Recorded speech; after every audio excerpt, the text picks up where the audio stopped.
तो हमें यह स्वीकृति नहीं कि इस व्यक्ति ने दुख दिया है।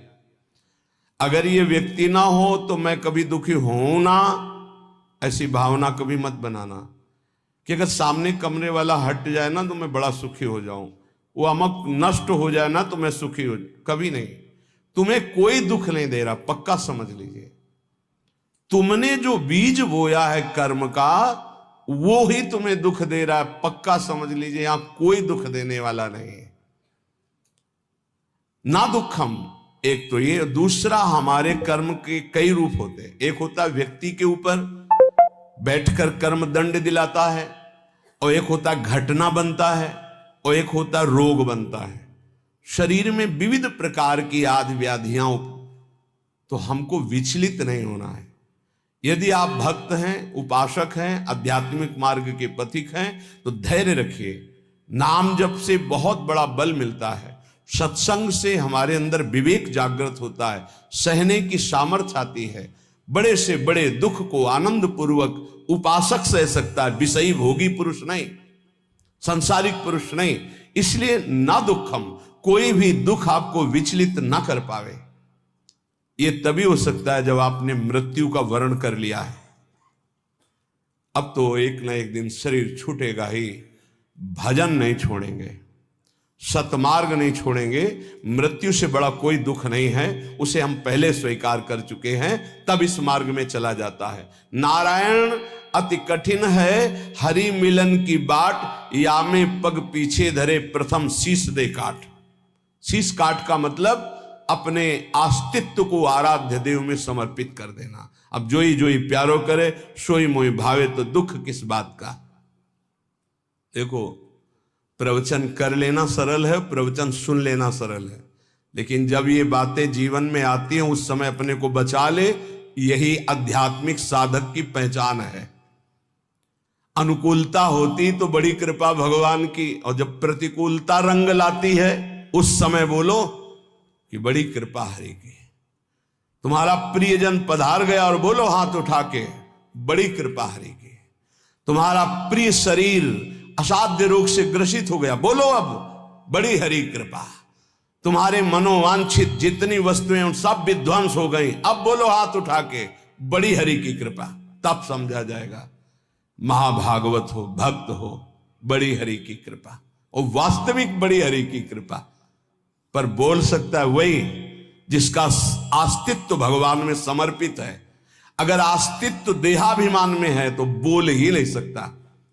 हरि की कृपा प्रतिपल, नाशवान का नाश निश्चित होगा, अविनाशी का कोई नाश कर ही नहीं सकता है। ये बिल्कुल दिमाग में बैठा लीजिए। नाशवान का नाश होगा, आज नहीं तो कल होगा। अविनाशी को कोई मार नहीं सकता। तू अविनाशी है, तेरा शरीर और संसार ये सब विनाशी है। इसलिए न दुखम, दुख को भी स्वीकार मत करो। ना मैं कभी रोगी था, ना मैं कभी रोगी होऊंगा, ना मैं कभी दुखी था, ना मैं कभी दुखी होऊंगा। मैं आनंद सिंधु का बच्चा हूं और आनंद में ही रहता हूं। ये जो आनंद सिंधु सुख राशि प्रभु है, उन्हीं का ईश्वर अंश जीव अविनाशी, चेतन अमल सहज सुख राशि। पर कई मिनट रुकते हो अपने स्वरूप में, एक सेकंड नहीं। इसी देह में रहते हो हर समय, देह भाव में। इसीलिए सुख दुख निंदा स्तुति मान अपमान इनका प्रभाव खोखला किए दे रहा है। चिंता शोक भय ये जलाए दे रहे हैं।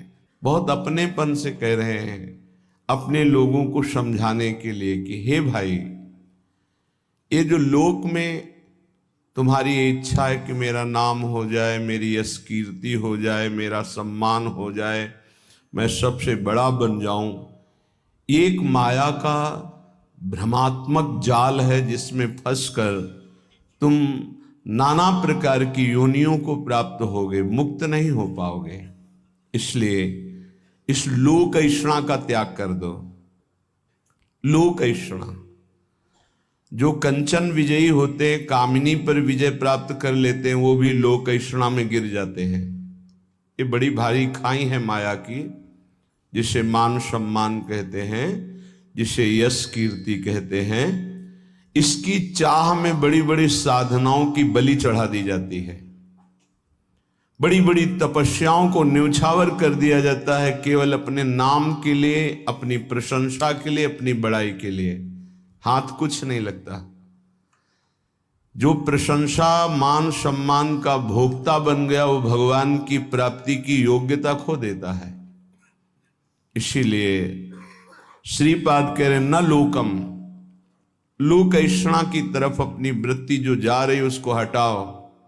ये सबके अंदर होती है। कुछ तो ऐसा करूं जिससे लोग हमें जाने। भगवान को तो जानना नहीं चाहते, तुम्हें क्या जान लेंगे। भगवान का तो शब्द नाम जप नहीं पा रहे, तुम्हारा नाम कौन लेगा। कितने बड़े बड़े चक्रवर्ती सम्राट हुए, बड़े बड़े महल, बड़े बलवान, कौन जानता है। बहुत बहुत इतिहास के पन्नों में लिखे पड़े हैं। ले होश में हम विवेक के द्वारा ऐसा साधन करें, ऐसे मार्ग में चले कि भगवान को प्राप्त हो जाए।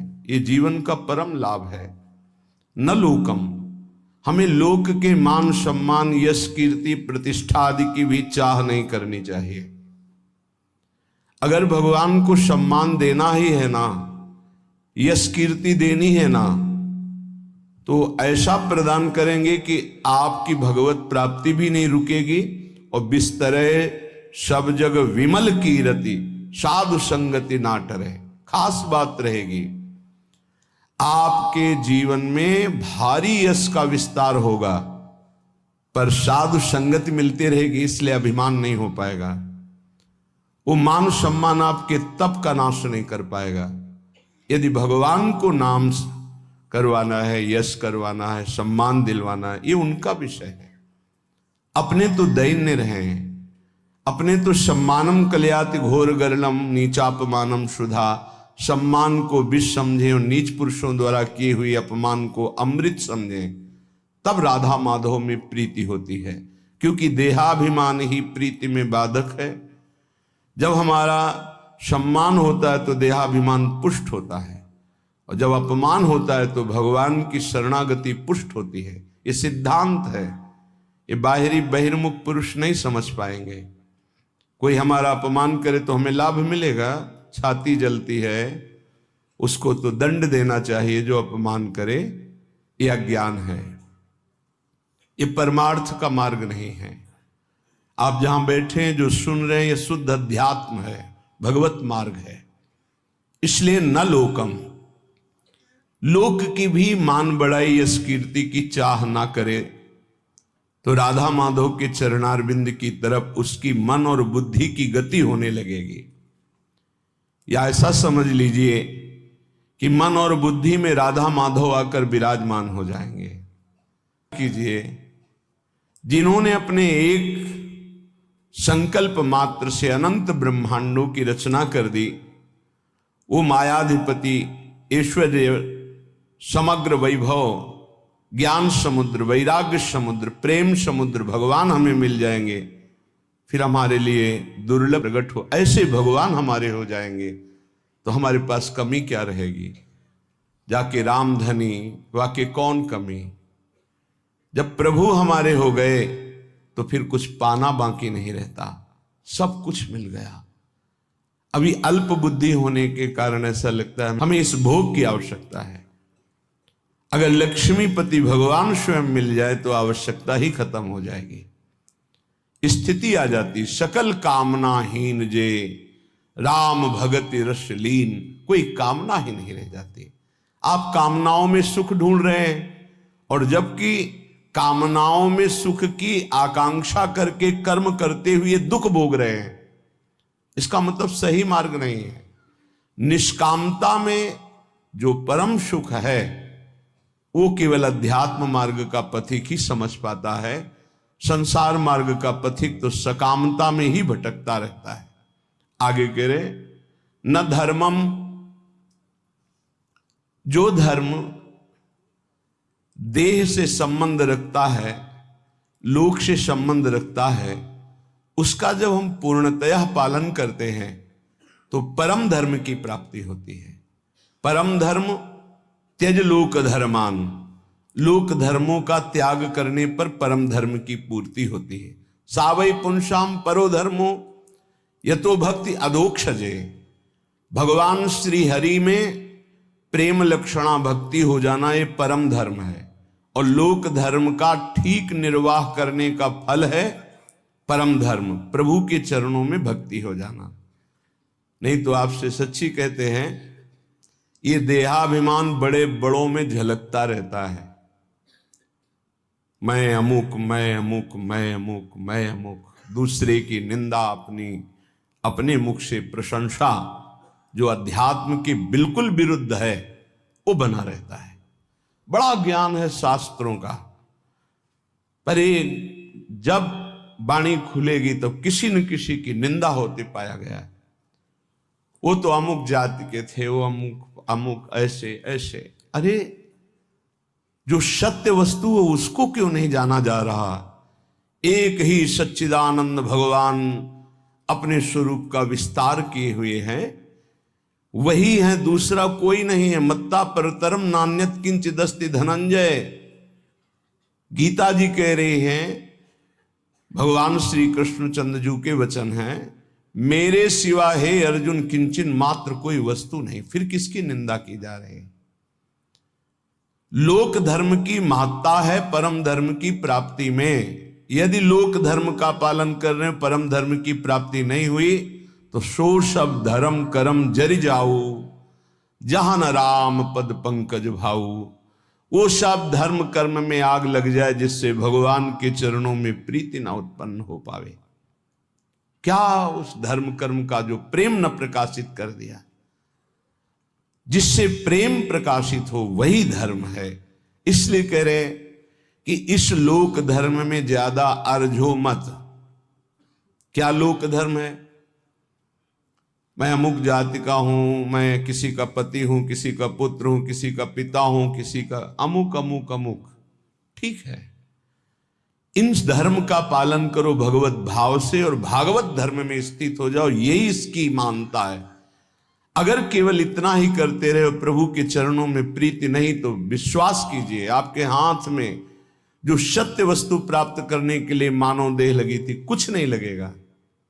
ये बहुत बार पति पुत्र परिवार, ये सब खेल लाखों करोड़ों बार हो चुके हैं।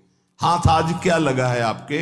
फिर वही नई सृष्टि, नया पढ़ाई, नई नौकरी, नई बैंक बैलेंस, फिर मरो फिर नया वही। कब तक चलता रहेगा? इसलिए न धर्मम, हम ऐसे धर्म को बराबर जीवन में पालन करें जिससे परम धर्म प्रकट हो। वो धर्म किस काम का जो परम धर्म से वंचित कर दे। इसलिए पति में भगवत भावना, पत्नी में भगवत भावना, पुत्र में भगवत भावना, माता पिता में भगवत भावना, अब ये आपको भागवत धर्म में स्थित कर देगा। मोह से तो सब कोई अपने परिवार में आसक्त है, भगवत भाव से तब बात बनती है। श्रीपाद कह रहे न गे हम, घर में विशेष आसक्ति मत करो। घर में श्री ठाकुर जी विराजमान कर लो, घर को ठाकुर जी का महल समझो, आप अपने को सेवक समझो, परिवार वालों को ठाकुर जी के जन समझो। नाथ सकल संपदा तुम्हारी, मैं सेवक समेत सुत नारी। तुम्हारा घर ही तीर्थ हो गया, तुम्हारा घर ही भगवान का मंदिर बन गया। जो रसोई में बने सबसे पहले ठाकुर जी को अर्पित करो। देखो तुम्हारा जीवन कितना उन्नति में, कितना शांत, कितना सुखद जीवन हो जाएगा। पापाचरण ही अशांति दुख क्लेश देते हैं, धर्माचरण ही सुख शांति देता है। कभी कभी भ्रम हो जाता है, धर्माचरण करने वाले में बड़ी दुख विपत्ति देखी जाती है और पापाचरण करने वाले में बड़ी उन्नति देखी जाती है।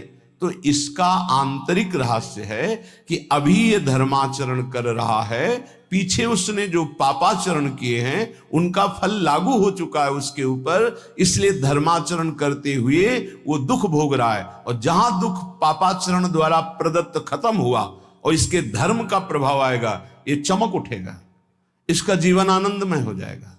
और जो पापाचरण करके उन्नति को दिखाई दे रहा है, उसका पुण्य फल लागू हो चुका है।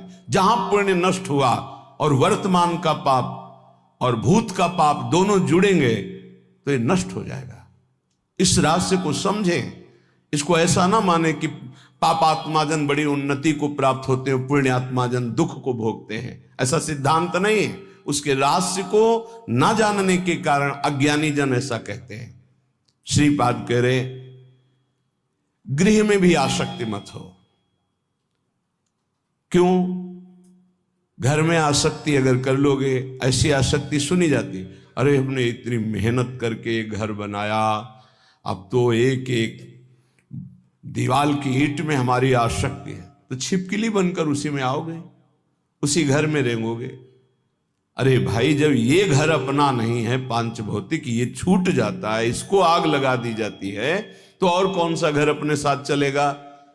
इसलिए जैसे हम रह रहे हैं, घर ठाकुर जी का है, सेवक हैं, अपना समय व्यतीत कर रहे हैं, भगवत प्राप्ति के लिए मानव देह मिला है, तो धर्म पूर्वक आचरण करते, नाम जप करते, धर्म पूर्वक धन कमाते, परिवार रूपी भगवान की सेवा करते, घर में भगवान विराजमान, मकान भगवान का।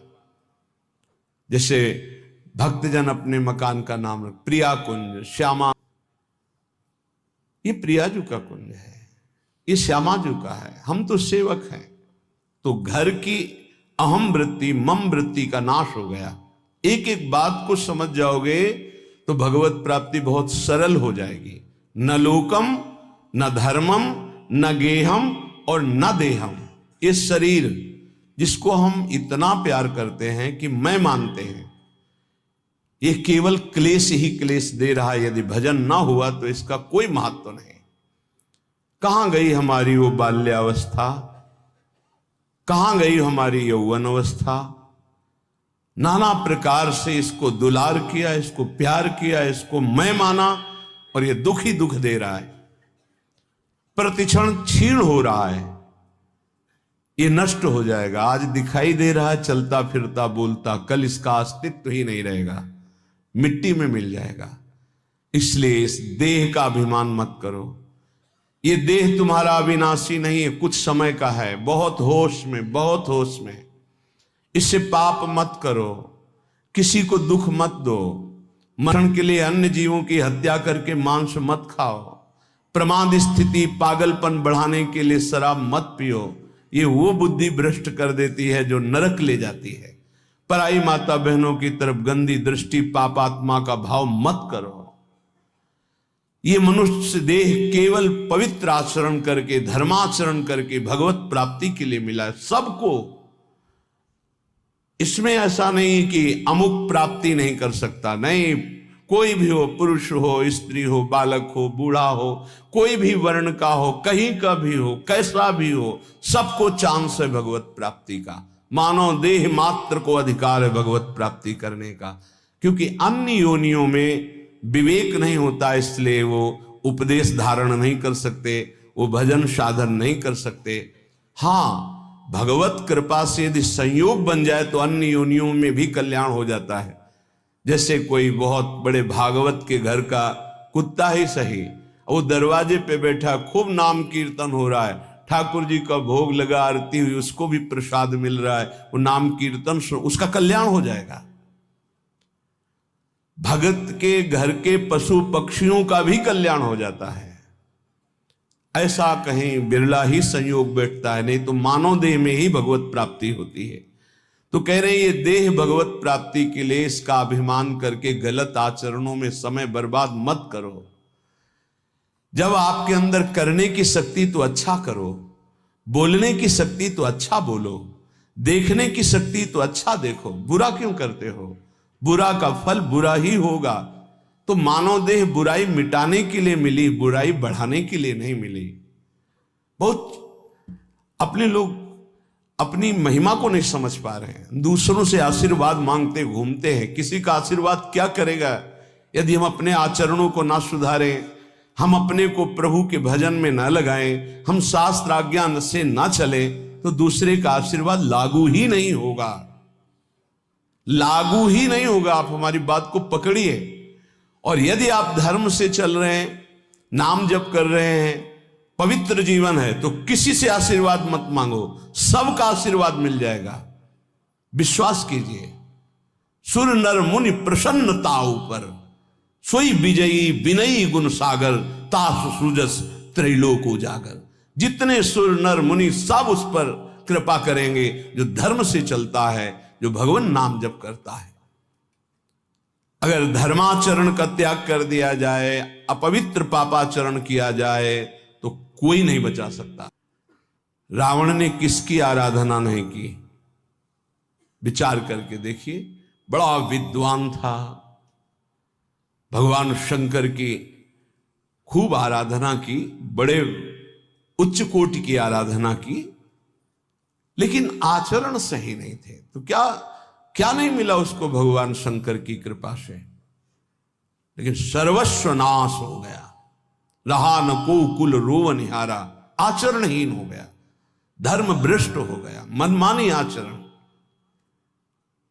इसीलिए श्रीपाद कह रहे हैं कि आप अपने शरीर का अभिमान करके आचरण भ्रष्ट मत हो जाइए, आचरणों को सुधारिए। तुम्हारा शरीर अविनाशी नहीं है, एक सीमित समय के लिए आया हुआ है, ये दिमाग में बैठा लीजिए। इसको जाना है, इसको छोड़ना है, शरीर को नष्ट होना है, आज नहीं तो कल। इसलिए ऐसे आचरण कर लो कि तुम्हारी उन्नति हो जाए, तुम दुर्गति से बच जाओ, तुम्हारा पुनः जन्म अन्य योनियों में ना होकर भगवान के धाम में दिव्य रूप से निरंतर अनंत काल तक के लिए सुख भोगो। श्रीपाद कह रहे न निंदाम, किसी की निंदा मत करो, क्योंकि दूसरे की निंदा करने से उसके पाप अपने ऊपर आ जाते हैं। क्यों बेमतलब में पाप की पोटरी बांध रहे हो? पर निंदा के किए ते आवत नहीं कछु हाथ, मूर्ख पर्वत पाप को ले चल अपने साथ। दूसरे की निंदा करने से अपने को मिलता कुछ नहीं है, उसका पाप हमारे ऊपर आ जाता है। बेमतलब पाप की पोटरी दुख का कारण आप बना रहे हैं। दूसरे की निंदा करने से आप उसको नीचा दिखा पाएंगे क्या? नहीं। अगर वो नीच है तो खुद नष्ट हो जाएगा, अपना उसका कर्म ही उसको नष्ट कर देगा। किसी को कोई नष्ट नहीं कर सकता, उसका कर्म नष्ट करता है। को ना काहू के सुख दुख कर दाता, निज कृत कर्म भोग सुन भ्राता। हे भाई, यहां कोई किसी को सुख दुख नहीं देता, अपना कर्म ही दूसरे की खोपड़ी में बैठकर जबरदस्ती हमारा मंगल करवा देगा। हमारा कर्म, हम क्यों किसी की निंदा करके अपने पापों को बढ़ाएं? इसलिए ना निंदा, मना कर, किसी की भी निंदा मत करो। और कह रहे ना स्तुतिम, किसी की स्तुति भी मत करो, प्रशंसा। क्यों? क्योंकि किसी व्यक्ति के गुण से प्रभावित होना संसारिकता है। गुणमानी संसार, सेवकवाणी, गुणमानी संसार और सकल गुण प्रीत बिन। अगर कोई बहुत अच्छा आचरण कर रहा है, भगवान की कृपा है, उसमें भगवान की शक्ति विराजमान, हम उसको नमस्कार करते हैं, व्यक्ति को नहीं। हम व्यक्ति की प्रशंसा नहीं करते, हम प्रभु की प्रशंसा करते हैं। प्रभु ने इसे योग्य बना दिया, बस। अगर किसी व्यक्ति से हम प्रभावित होते हैं तो प्रभु से प्रभावित होने वाला महत्व अंदर जो बैठना चाहिए कि सर्वलोक महेश्वर भगवान हमारे स्वामी हैं, यह हट जाएगा।